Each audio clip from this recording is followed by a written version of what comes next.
Go. Jonathan Murphy here at SEMA 2011. I'm with Michael Van Vicaris, and we're in front of our brand new board, which has gotten a lot of attention here with the auto industry. Michael, great work here. Tell us a little bit about what you got. Thanks a lot, Jonathan. I covered Southern California for Hypertherm, and I wanted to build a display that depicted typical automotive display parts or typical automotive customization parts. So these are your typical weld-style tabs that you can use with a plasma cutting machine or a CNC cutting machine. Typical in roll cage and race car type of fabrication.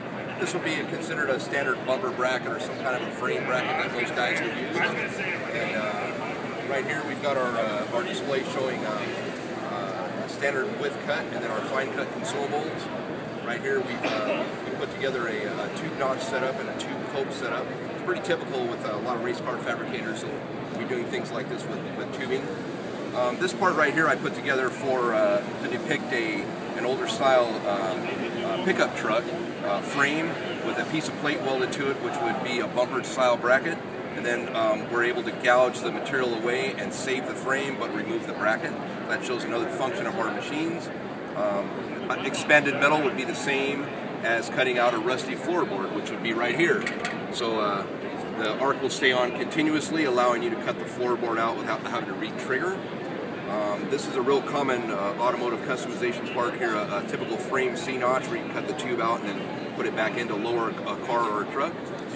Very, very common stainless exhaust. Most guys are running stainless exhaust now, most of the OEMs are, and lots of times if you want to put a little high performance into your car, you'll need to do a crossover tube. So cut out the stainless with the plasma, run your crossover tube.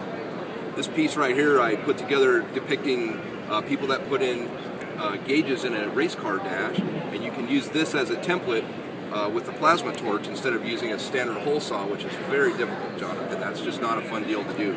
So you put your plasma torch right here, come around here, and drop the gauge in. This would be very typical of the actual size of the hole that you would use for the template to put that size gauge in, taking into consideration the torch tip to work distance and so on.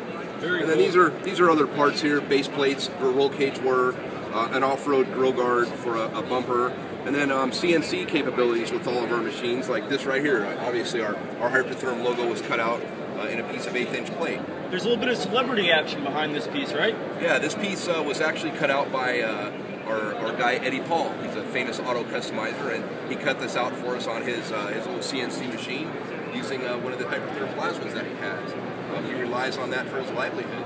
So it's real nice of him to do that for us. Yeah, great. Eddie will be in our booth. Make sure you stop by if you're catching this video before SEMA ends. Yeah, our booth number is 11377. And thanks for letting me talk about this.